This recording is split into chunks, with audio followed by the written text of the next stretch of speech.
Yes, guys, welcome back to my personal channel. Welcome back to yet another daily live stream for you guys. Got the man, the one and only Craigo28 Football with me to my right, bro. What are you saying, man?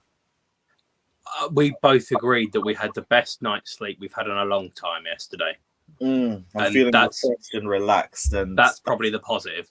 That's exactly. That's exactly what we need, especially after 90 minutes of that and a 3-hour phone-in straight afterwards as well. 3 hours you went for? Tell a lie. That's probably the shortest phone-in that we've had the entire season. It was like, thank God, we were rolling through people so easily. Granted, there was barely anything to talk about, much less than the positive sort of things, which we're going to delve into in this video as well. But yeah, great night's sleep. I'm feeling refreshed. Guys, smash the like and subscribe button if you guys haven't done so already. Check out Craigo28 Football. Name is in the title as well. Literally click the button. It'll send you straight to his channel. Click the subscribe button on there. And yeah, let's go into Barnsley versus Chelsea. We're through to the next round. Granted, not in the best of circumstances, but we're not going to sit here and complain about it. This is the first time we've had an easy run to the final in years. We're just going to take it for what it is. But it wasn't the most convincing performances, was it? No, and that's a very good point. Last year, obviously, when we made the final, it didn't work out for us. It was a bit of a bullshit game. Arsenal fans will probably remind you about how good they were, rather than we went down to 10 men unfairly and we had 2 people go off for injury and whatever. But in that cup run, we played Liverpool, we played Man United, we played Leicester, played Arsenal.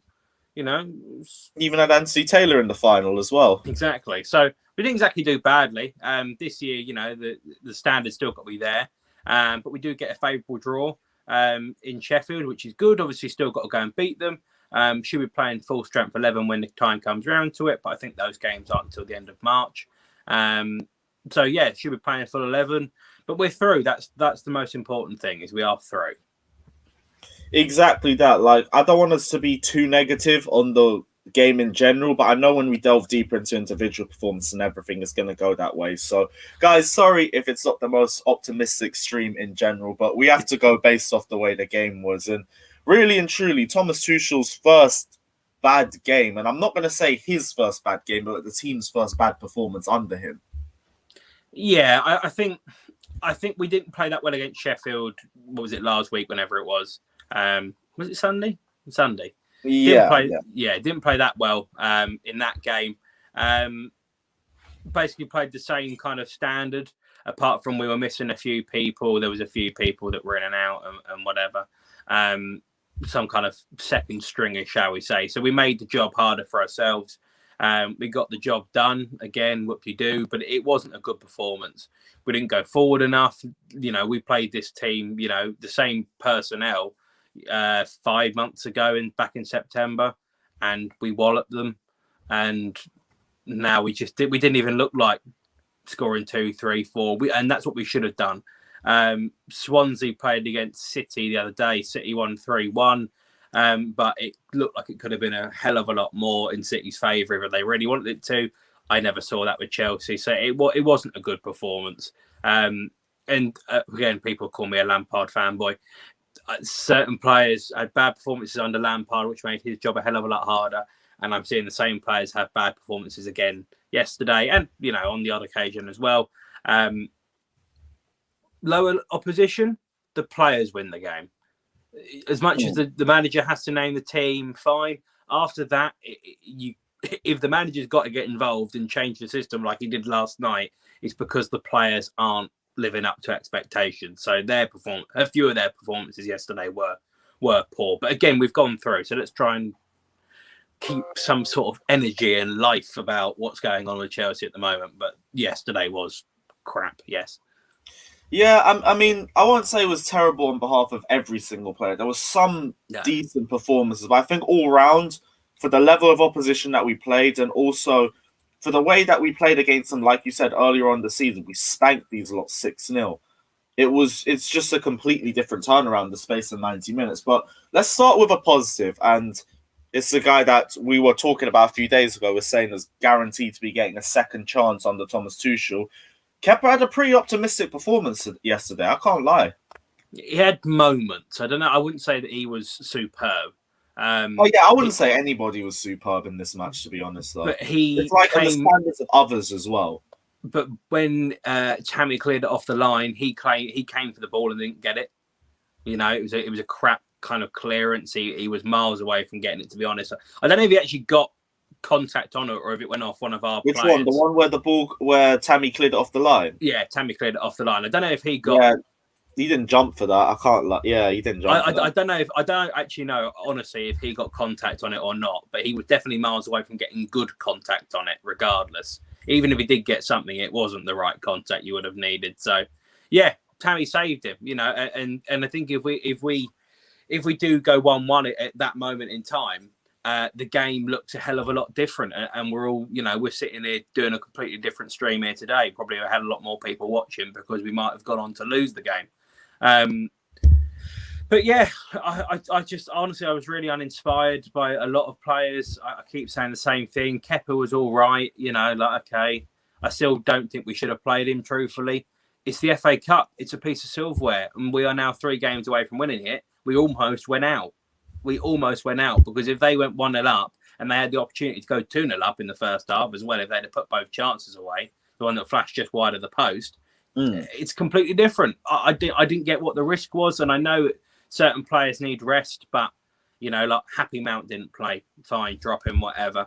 Werner, I probably would have played him, but I can understand him not starting. Probably would have had him in the squad to make the difference if needed. I thought that, you know, Kepa was one that didn't need to play. Let's just try and go through and win a piece of silverware. And if that takes playing your best players, and so be it. Because it's not as if we're in a massive run of form at the moment. I keep saying we're trending in the right direction, but we're not on form. So it's not as if a case we can just drop everyone and we still have the nice hype around the squad. But yeah, Kepa made, to be fair, good save early doors as well. But other than that, I didn't really look at anything and thought, wow, to be honest. And although he's getting a second chance, I didn't really see what the point was last night, truthfully. Yeah, here's the thing. I'm thinking his second chance mostly relies on how far we go in the cup competitions anyway. That's why we're doing it like this, because we say second chance. He isn't starting any league games. No. He isn't starting any Champions League games. No. He definitely isn't. The cup of games is going to be the run of games that you're going to see him having. Like, realistically, he's probably going to start the next game against Sheffield United. If we make it to the final, that's a bit of speculation. Do you see him starting the final as well? Because you know this thing where you got to, like, stand by your players as well, especially the goalkeeper. It's like a tradition that you play your second base goalkeeper in the cup competitions as well. Do you see that happening? Because low-key, unless we face like a Man City in the final or anything like that, or like proper top-tier opposition, I think it's going to be Kepa all the way through. No, we are playing top opposition in the final. That is happening. You know, there's not enough teams that have been knocked out for us not to play top opposition. Obviously, we've got to get through against Sheffield, whatever, Premier League team versus Premier League team. The only Championship team that's left in is Bournemouth, who have got Southampton. They could potentially nick it through, you know, to be fair. I don't see it happening. So that's all 4 Premier League teams. If it's any other Premier League game, you play your best goalkeeper. The same should happen here in the FA Cup. I don't get what the point is of trying to play, you know, your backup choice or whatever, trying to get him a little bit fresh. When it's against the opposition that we're going to have to come up against, you have to play Mendy, your best 11, the whole way through. I don't see the point of playing Kepa. It's nice early rounds, fine. We've been a little bit lucky early rounds this year. But other than that, I don't see what the point is, honestly. Neither do I, because I still believe in Kepa tax. We all still believe in Kepa tax. And I think exactly. Like he's had a good few performances. I'm not going to take it away from him. I thought Morecambe, decent performance. Again, it's Morecambe, so I'm not saying too much on it. But the standard's been dropped so low. It's like, cool. You've had a good performance in that one. We can move. Good save as well in the Luton Town match. Like, yes, bare minimum, but cool. He's had a good save in that match too. Mm-hmm. Decent save in the Barnsley game as well. Bit more confidence building up in this guy's game. I am worried that there's a howler coming sooner or later because it is Kepa. We do have to anticipate that this would happen. But if he keeps this going, he might actually be putting his name in a semi-decent light. Not to start more games for us, but potentially to find a club to loan him out to. potentially find a club to be able to sell him to. Obviously, we're barely going to get any of our original valuation fee for him. Yeah. But if we can try and raise his transfer fee by even a couple million or something like that, there might be some positives to take out of it. There's one thing that raises players' value a hell of a lot more than anything else, any other variable, and that's major tournaments. And we've luckily got one at the end of this season, and Kepa is very likely to go in the Spain squad, regardless of whether he's playing or not.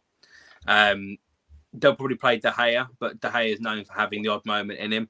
So look, if it comes to the camp before the tournament, and they're going, right, well, what have we got? Who's our best player here? Who's our best goalkeeper? Who's going to give us the best chance to win? There's no guarantee that it's not going to be Kepa Arrizabalaga. So, try and sell him off that, get a little bit more money for him, chill. He's done enough to get in the Spain squad, probably because there's not a lot elsewhere. I don't see Spain winning the whole thing. Maybe has a really good game during the World Cup. Sorry, not the World Cup. Sorry, the Euros.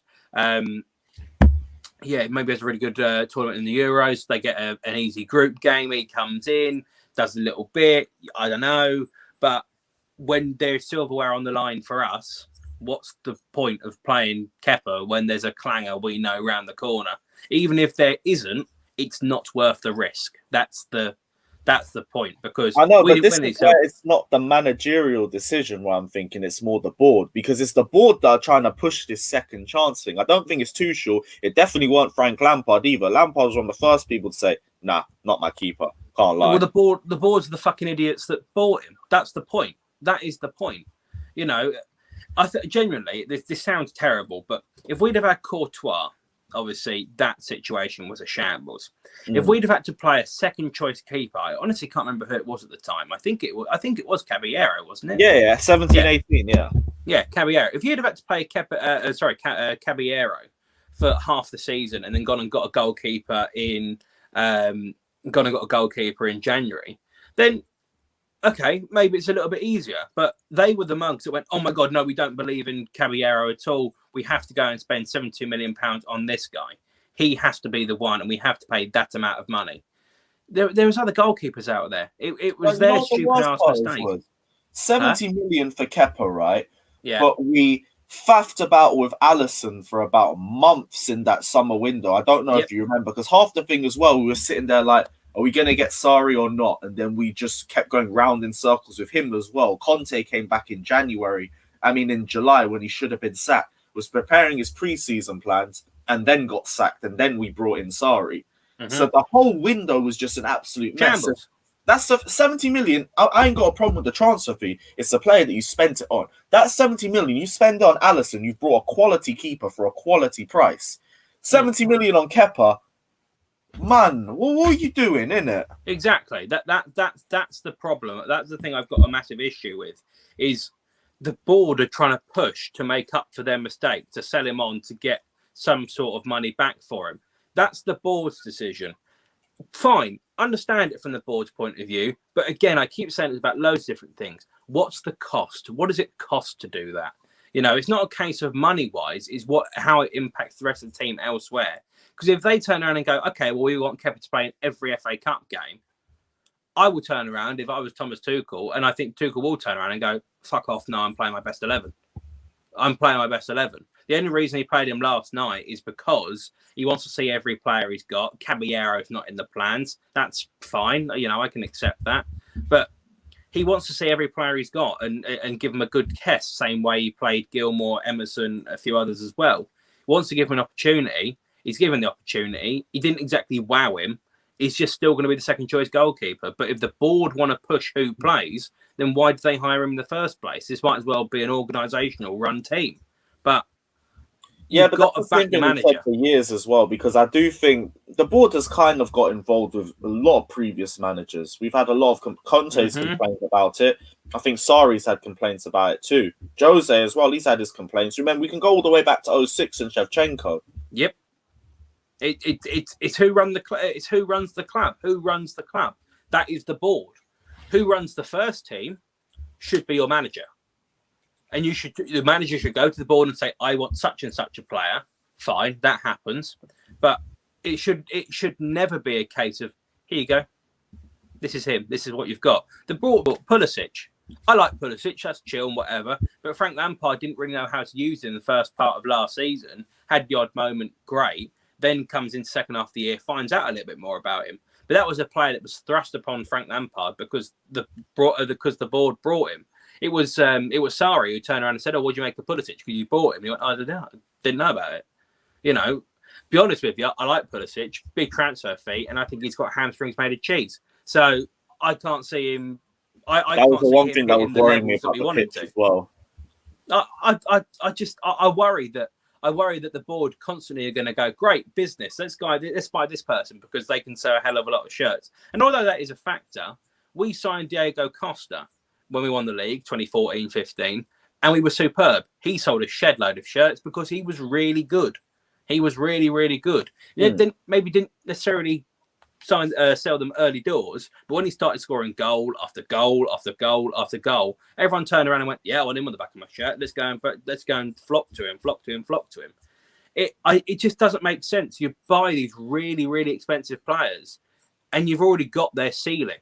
That's what they're almost getting bullied to pay these massive fees, to get a player that's already already very likely at their ceiling. Where you go and get Eden Hazard for 30 million quid or whatever we paid for him, and he goes and does a madness. You go and get Fabregas, does a madness for a few years. Get Costa, does a madness for a few years.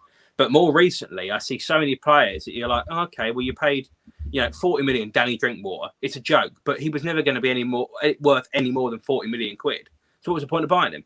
There's just stupidity going around the board at multiple times. And again, early doors, I'm liking what I see from Tuchel. I'm liking it. But if he doesn't want to play Kepa, you should not force him to play Kepa. That's not how this works, because he is the first team manager for a reason. Yeah, the only thing I'll say is I'm not sure it's a forcing thing yet, because I haven't seen Kepa play any games that he wouldn't necessarily be playing anyway. Like, if I see him start against Newcastle or Southampton at Leicester, I'm going to be like, all right, what are we doing now? Because this literally makes next to no sense. I think the only time where I could really think that is, like you said, we face a Man United, we face a Man City, maybe even a Southampton, because I've got nightmares about Kepa against Southampton anyway. But if we face anybody semi-decent, I'm seeing Kepa start, then I'm going to have a lot of questions. Well, we got the Man United, Man City, Everton, Leicester, Southampton. So basically, by the semi-finals, it should be like, get big teams left in this. That's what I'm saying. If it's Sheffield, there's no. You wouldn't. If it's Sheffield in a league game, you wouldn't play Kepa. And that's the caliber we've got. The likelihood is that Southampton are going to go through against Bournemouth, right? So that means it's Premier League opposition from now right the way through to the end of the tournament. You play your best players. That's it. There's no question about it. It happens. Yeah, and you know what? Thanks for the donation as well, because this moves to a perfect topic. Let's talk about the situation with the wingers, because really and truly, if you're really deep it, like, our wingers in general haven't been good this season. No. I know injury comes into a lot of factors in it. I will take Hudson-Odoi out of that as well, but I'll also say first half of the season, Hudson-Odoi, like, there was a couple questions that need to be asked about him as well. We've really struggled in this area of the pitch, and it's the final third in general. Like, this is another game where it was like, final third, we were absolutely poor. We didn't test the goalkeeper other than the goal we scored. Sure. Whereas Barnsley had 12 attempts on our goal.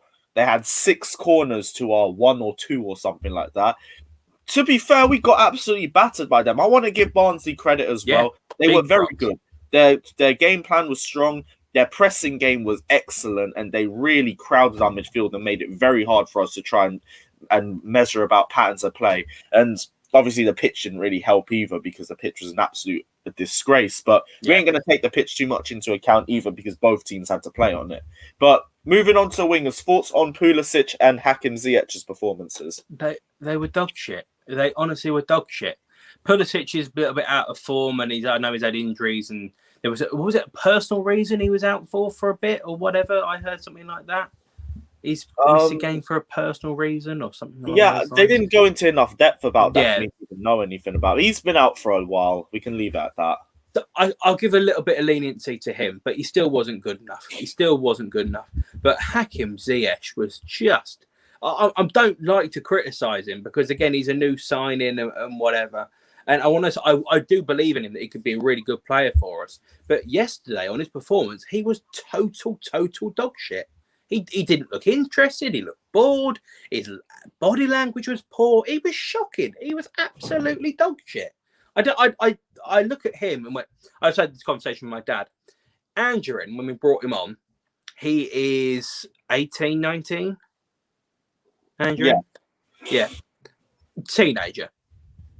We brought him on, and he did more than Hakim Ziyech did. He also made a few more mistakes than Hakim Ziyech did in certain regards to certain things. But the main thing for me is if you're going to have to carry a player, make sure it's not the guy that's worth 33 million quid. Let's carry the kid.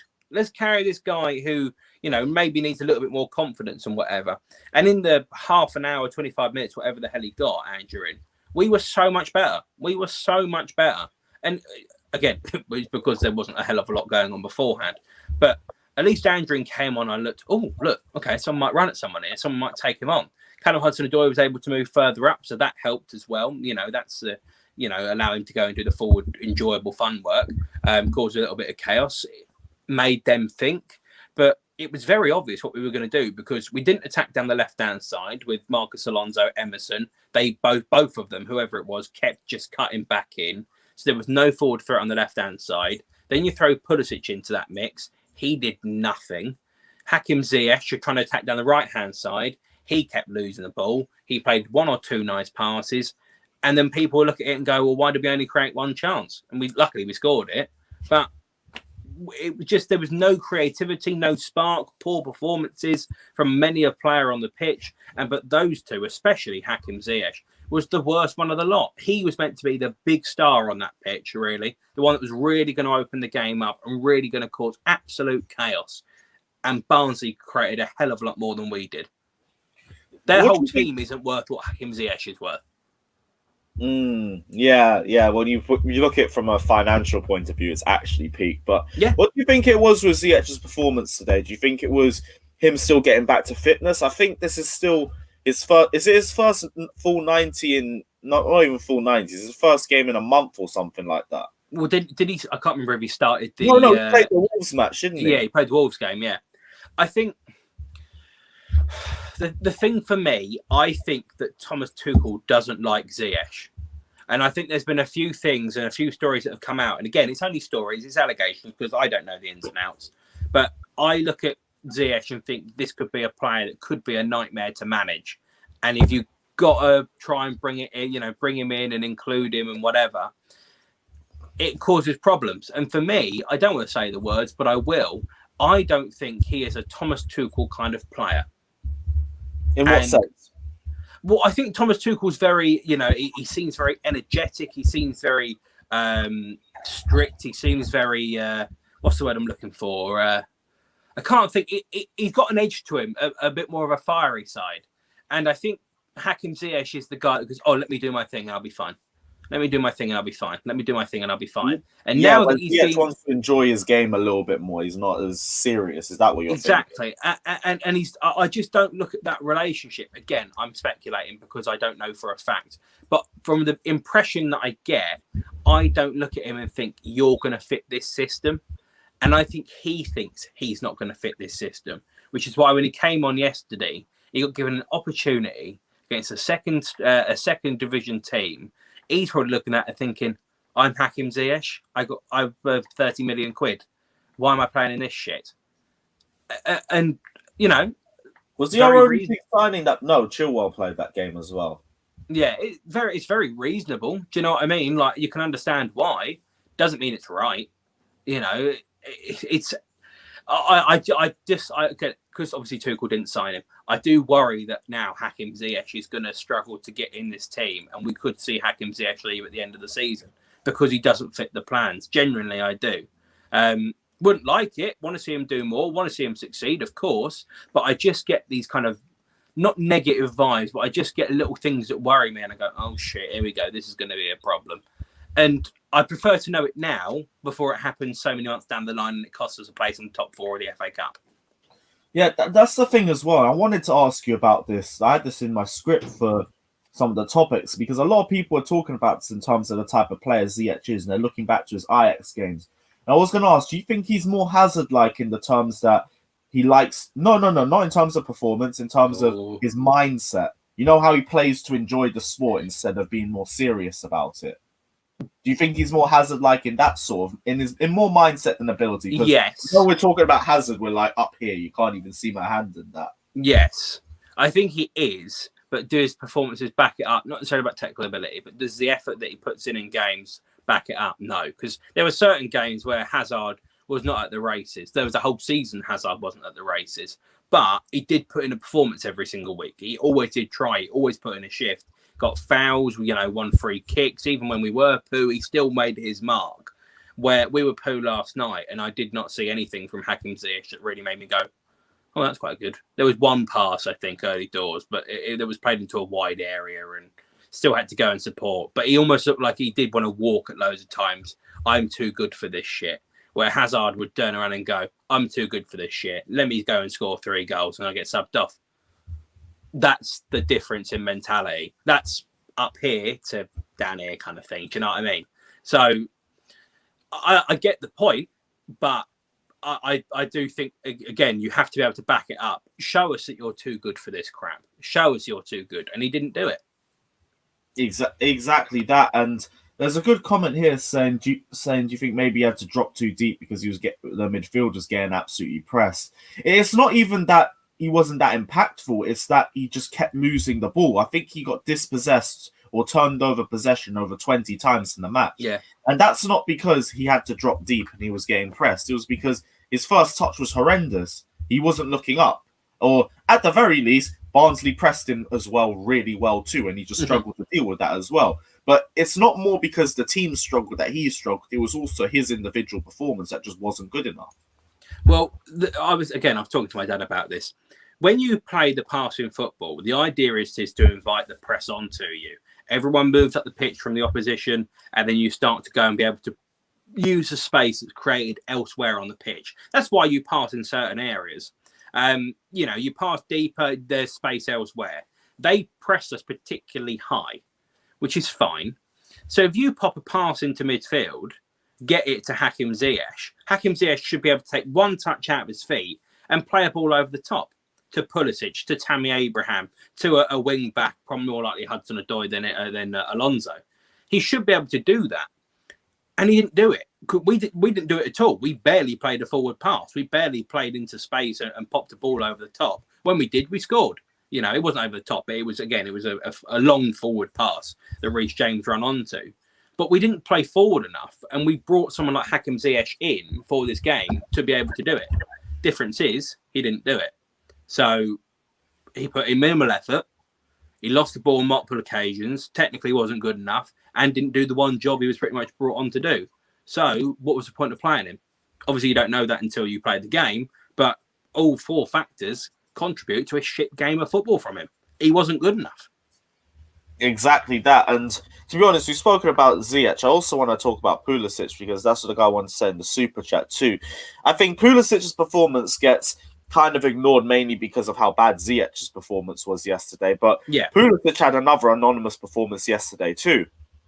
I think he's going to, honestly, I don't like to say it, I think he's going to struggle in English football. I really do. I hope I'm wrong. Please go and prove me wrong. I would love nothing more than to be wrong. But I look at him and I look at Iron Robben. Don't want to compare them in the same kind of sentence, but brought in from a different league. Robben made an impression, had injury problems, went elsewhere. Injury problems slowly died down a little bit more, went on to do a madness. I see injury problems galore with Pulisic. He makes somewhat of an impact. Need to see more. Need to see more. That's the thing I really want to kind of ram home is Pulisic has these nice moments. The hat-trick against Burnley last season was really good. But I said it at early doors last year. I don't think that Pulisic really deserved to be starting on getting in the team automatically because he wasn't good enough. He wasn't good enough. And that was fact. That was very obvious he wasn't good enough. But because he was the new player, he had to play a little bit more. Well, he had a really good post-lockdown run in. Of course, the cup final does a little bit in the last kind of month and a half of a season or whatever it was. That's fine. But there's been multiple times in his year and a half at Chelsea He's gone missing. He really has gone missing. And it was another case last night where championship opposition, no disrespect to them, they were very good, but Pulisic should look at this and go, why the fuck am I on? Why am I here? Let's go and cause a madness and leave. And he didn't do it. He didn't look even close to doing it. Yes, he's had his injury problems and little things here and there. But about carrying players, we could carry Andrew in because he's a kid. He still did enough. We tried to carry Pulisic and Ziyech yesterday, and it didn't work. It did not work. Neither of them were good enough. But Pulisic, moments, brilliant. I'm not here for moments. I'm here for a whole season. Moments win you a cup competition. A whole season wins you the league. That's what we should be going for. Like Pulisic, his performance weren't as bad as Ziyech. There was, like you said, there was a few good moments. I thought defensively he helped out a lot more than Hakim Ziyech did as well. But it's also about the impact. Like you said, two most expensive players on the pitch today, Christian Pulisic and Hakim Ziyech, and they both amounted to absolutely nothing on the field. Yep, completely. They made the whole match, and that was the goal. And it weren't made by either of them. It was made by the academy, as usual. Yes, they were shit. Both of them were shit. You know, there's no other way of saying it. Alex, I remember Alex early doors last year, might have even been after the open training session, said to me, met Pulisic outside. He signed something for him when he was doing his signature hunting and whatever. He said he was a moody git. He said, like, what? I was going to say the actual word he used begins with a C. You can probably have a guess. You know, but again, moody. Attitude is what I want to see. If you believe you're too good for this game, show me. Show me you are too good, and then I won't play you in the next one. But at the moment, I'm still looking at it thinking, well, he didn't exactly inspire me. So he shouldn't play the next league game for me. He shouldn't be involved in the same way. And bearing in mind Tuchel he worked with before, you'd think you'd get a little bit more of a uplift. And I ain't seeing it. Yeah, and this is the thing as well. Like, the one positive we could take out of this is a lot of these players aren't going to be playing the Newcastle match. Thank fuck. But, yeah, so like we aren't going to look at this and be like, okay, we might be screwed for the Newcastle game based off the way he played today. It was obvious that we missed a lot of our first team players. You missed Mason Mount, you missed Jovicic. I think we missed Timo Werner as well. There's a lot of big players in the squad that we miss. If we even go further back and look at the centre backs, I think the centre backs struggled in that game as well. Midfield, if we talk about the midfield, we struggled dealing with Burnley in that midfield. And I think as well, it's a low-key factor that I think is going to start showing up in more games. But we're going to struggle if teams start playing a physical game against us. That's why we need a bit of height. We've been on about it for ages. Declan Rice going to solve the problem. But no, apparently we're not going to go and buy him. We lack height. We've always lacked height. Ever since basically Matic left, we've lacked height. We get away with it because Kante can be brilliant at times and whatever, but we still lack height. There's no one to put a little bit of a body in, no one to leave a foot in late and whatever. Not, you know, you get booked for those kind of things, but it pisses people off.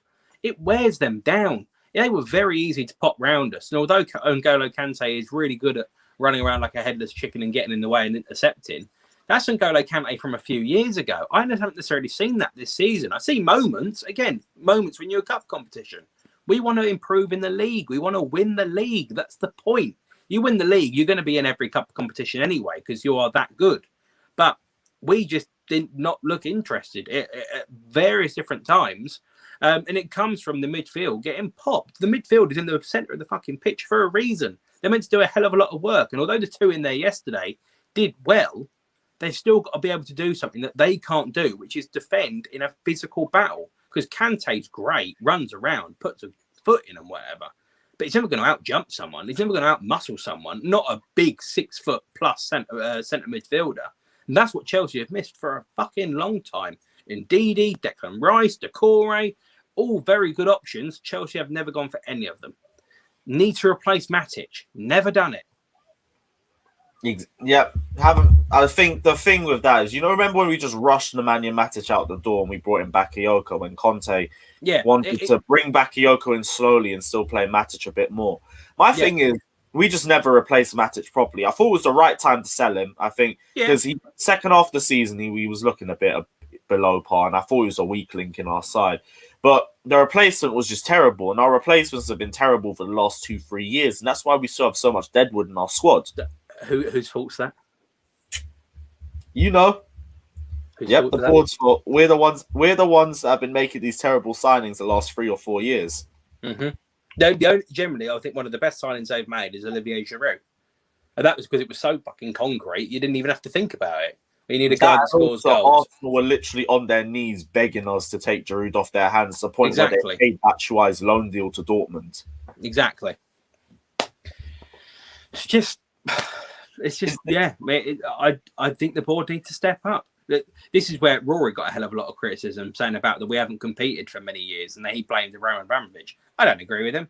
I blame the board, because the board have brought in a few very, very poor acquisitions. Very, very poor. But on the flip side of it, Roman's given them the money. He's trusted his footballing people. Hasn't necessarily paid off.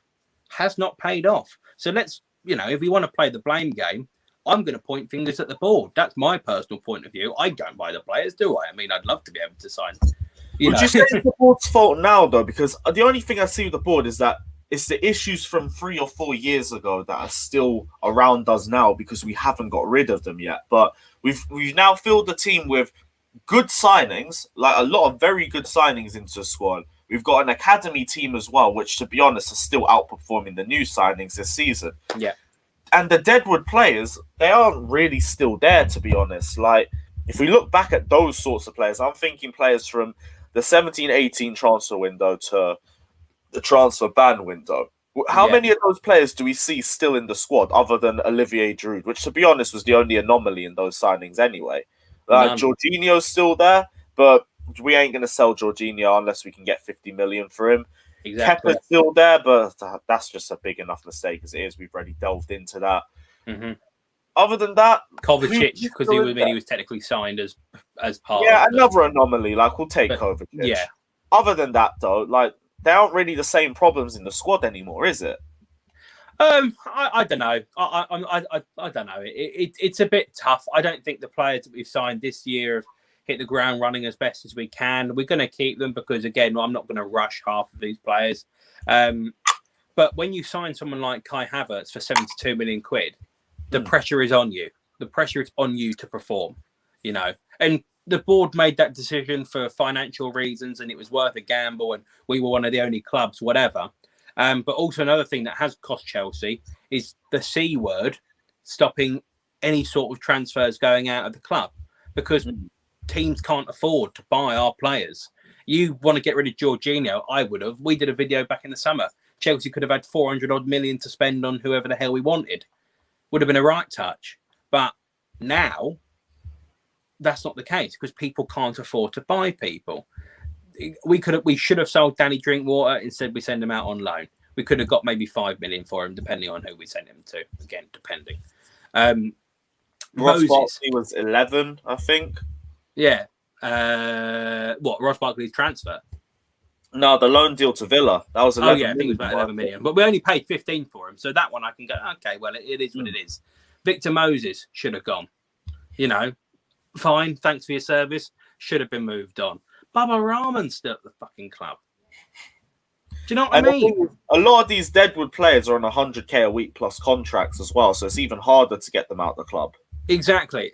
It's been poor decisions from not necessarily the last 2 years, but from a long time. It's been a long time. Chelsea were built on basically the John Terry, the Frank Lampard, the Drogba, the Cech, the regular names, the ones that you're expecting, plus a few big signings.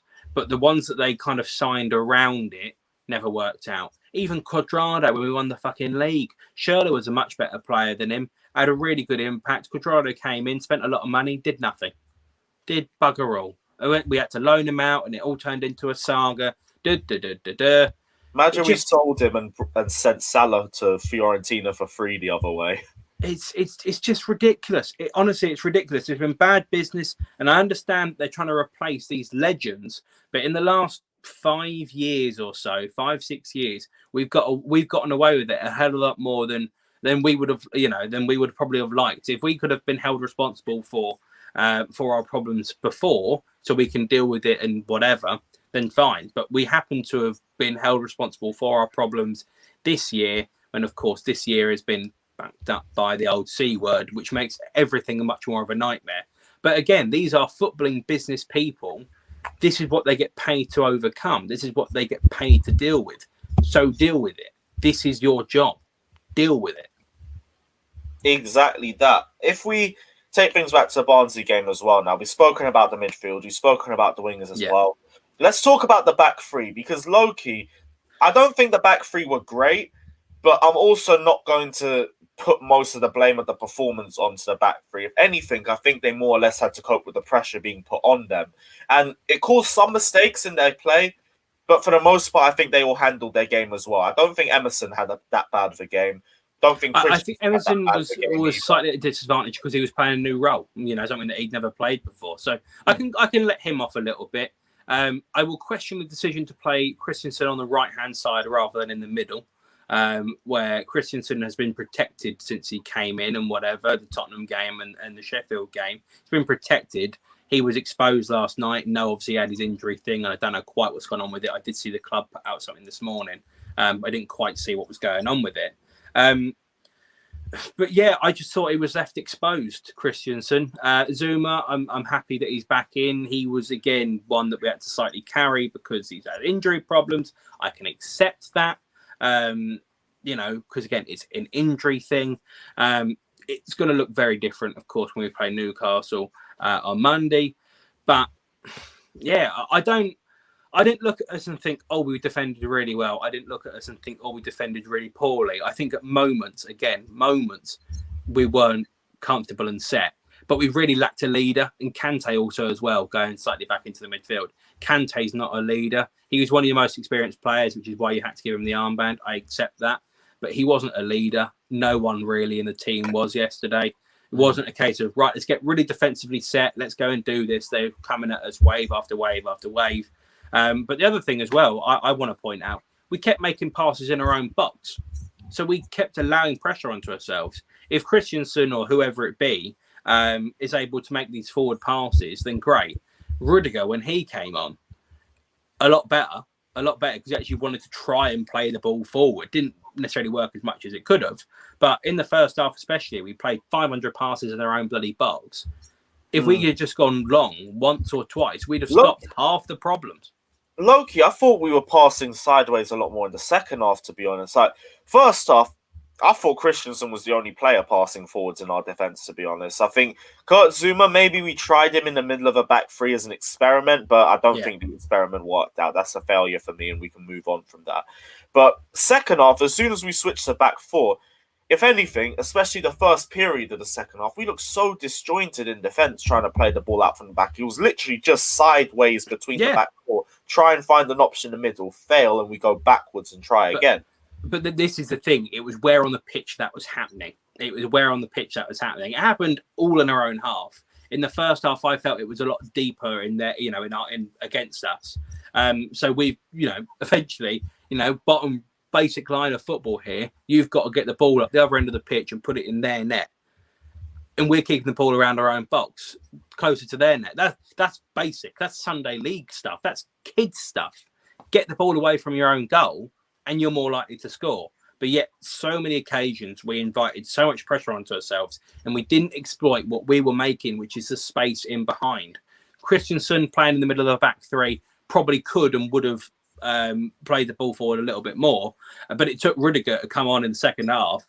Players back four, we actually started to try and open it up and play a little bit longer, which made them have to think about what we were doing. It was very obvious and very easy to play against, as I've said for a long time. Very obvious, very easy, very predictable. That's not going to win you a game of football. Yes, and that's, I think, our problem was we just didn't really take too many chances. Like, we had Tammy Abraham, who we've said has his problems in the air, but we still have him as an option as someone to bring the ball down. And to be honest, was probably our only positive outfield player in the entire 90 minutes as well. And half of that was because what he did defensively. Yeah, which is it's a jarring one with Tammy because he was so good aerially defensively, but it's like, going forward, bro, what's the difference? Like, to be fair, it should have had a penalty. But no, I'm not saying nothing on Tammy's performance. He had a great performance yesterday. Yeah, he should have had a penalty. But still, but even then, you just get the forward line was just so poor that Tammy was able to really show himself and be a really good player in a defensive light, because every time he got the ball going forward, he was either isolated or they gave him shite passes. There was one or two things that didn't click, and he went to the ball one or two times where he shouldn't have gone to the ball. But that also comes from the players that are around him, and the supporting cast for him was dog shit. So he had a good game given the very crap support that he was given. It is a jarring one, because everyone in my live stream was saying, oh, we should have played Giroud, bring Giroud on at half time. Tammy gets the goal. We created the space by passing the ball around. Giroud ain't going to exploit it because Giroud's not fast enough. At least Tammy can get forward a little bit more, run into the space with a little bit of pace and purpose. Giroud wouldn't have been able to do that. If it would have been a last minute, let's just go and fire one up front and see what happens, yeah, fine, bring on Giroud. But Tammy was the right person to play last night because the space was there to be exploited. We just didn't give him the ball to be able to exploit it anywhere near enough. And when he did, should have won a penalty. You're muted. Yeah, I was going to say, we could talk about the refereeing performance in general, but I don't want it to just look like we're just scapegoating the referee for a bad performance, because that's not what we want to do, and the performance wasn't good enough anyway. Big up Scott as well. Scott, what are you saying? My man. I'm agreeing with most of what you say. I will say, in terms of the Pulisic thing, I have more sympathy for him because I think he had the job of two people last night. Like, Alonso was non-existent, and so there was one time when I saw he had to drop to be left wing back because Alonso wasn't moving, and it was like that. So that's why I'll give him a bit more leeway. I thought Ziyech in bits was okay. Like, his passing was very good, but I agree with Ian where it's like his overall play was poor. His touch was awful. Like, we moan at players like Tammy and like others for their awful touch. Ziyech's touch last night was terrible. I think the back three in the first half was working, especially with who we had. I just think that I'm glad we changed it up in the end. And I think the midfield just didn't work at all, personally. And they had moments, like they had the odd good thing, Billy Gilmore, but again, moments don't win you a real piece of silverware. Exactly, and it was too few and far between. Like, exactly. It like, you can do that, as you said, you can do that once or twice in a game, but it needs to be more. It needs to be sustained. It can't just be a few times. Yeah, completely agree. Exactly that. We hadn't spoken to you about the midfield as well. What are your thoughts on Gilmore and Kante? In principle, like, the idea of it could work. It's just the execution of it last night really didn't. Like, it was telling when in the live stream last night, the watch along, all of us were calling out for saying how much we wished we had Kovacic and Jorginho in that midfield because of how good they've been recently. That speaks volumes of how bad it was, how much we were being overrun, how much nothing was really coming off. There looked to be no sort of, I understand, because as someone said, the combined height is about, or the average height is about 5'3". There was no sort of strength or anything. So, as I said, in principle, it was a nice idea, but it really didn't work. And that was against Barnsley. That you can't afford to be doing that against tougher opposition. No offense to Barnsley. If that's Fabinho and Liverpool, we get mullered. We get absolutely mullered. And that was the two, correct me if I'm wrong, that was the two that played in the Liverpool game last year, wasn't it? Kante and Gilmore? No, Kante was out, weren't he? It was definitely Gilmore. We played three, didn't we? It was Gilmore. Yeah, because Jorginho came on early, but I think it was COVID. Oh, Mount played, didn't he? Yeah, and no, Didn't Barkley played too. Mount, Barkley, Gilmore, that was it. Yeah. Yeah, that midfield. Do you remember how many injuries we had by that point in the season? We had like 9 first-team players out or some madness. Yeah, they're saying as well, Gilmore and Barkley in this one. That's a change of super. Bit more height though in there with Barkley. Bit more height, but then you lose a lot of the technical ability. Yeah, I'm clutching at straws here. To be fair, I think Barkley's. I know we're going to have this debate. Barkley's technical ability is good. It's his footballing IQ that's awful. Like, he has the technical ability to do it. It's just his footballing brain is genuinely tragic. Yeah, that's what it's always been with Barkley. I've always know what he wants to do. It's just the translation from his head to his feet. Something just doesn't click there, and it never works out. It's the same with Morata. Morata knows what he wants to do, but he's got no footballing brain to be able to do it. Nah, that's why he scored lazy. against Liverpool for Atletico Madrid, because you have to think about what he was doing. Run. You come on late Exactly. in the game, run, tuck the ball away. That's all you have to do. And he did it. Super sub Morata. That's the only time he's been utilised perfectly, though. Yeah. That's exactly it. Is there any other topics that we missed out as well? We've spoken about the back three. Scott, did you have any thoughts about the back three too? Not really. I thought, given like who we had, like Emerson, I thought was good. Like I thought he performed his job brilliantly, considering it's a completely new position for him. I think that it was comfortable fairly in the first half. Like the only shaky moments, Christensen had one, but he more than made up for it with everything else.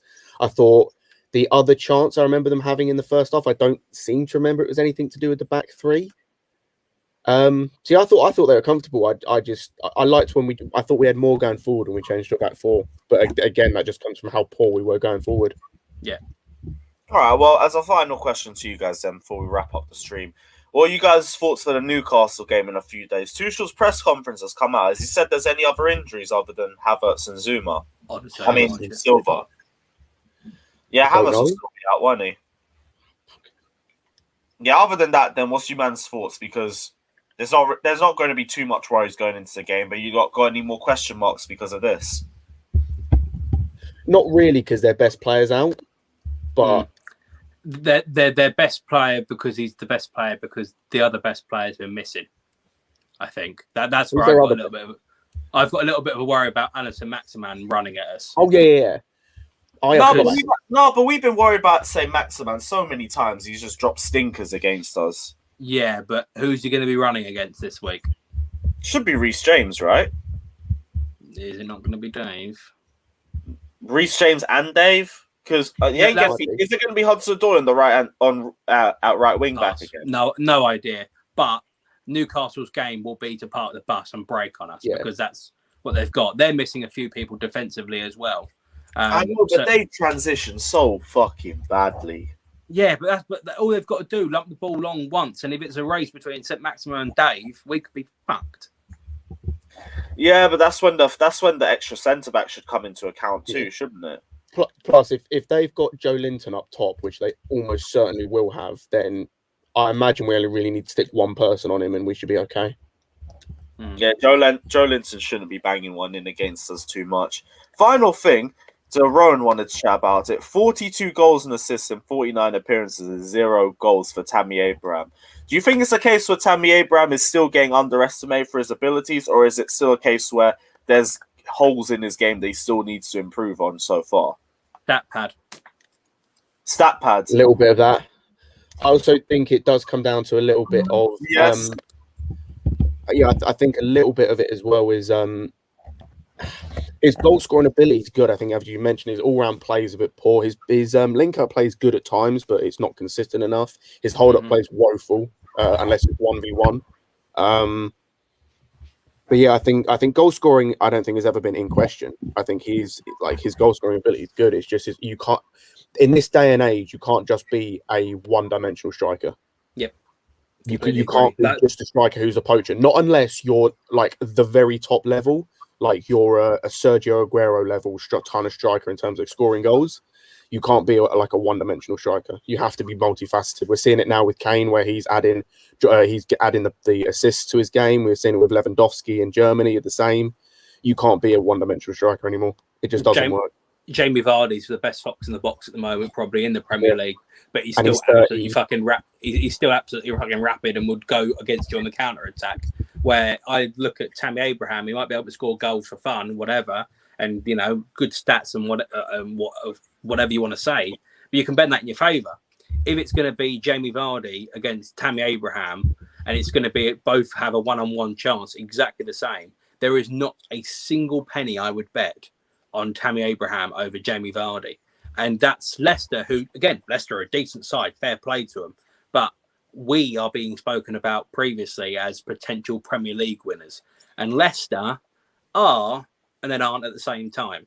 So if you want to say that Tammy's, 0 penalties, fine, chill, nice.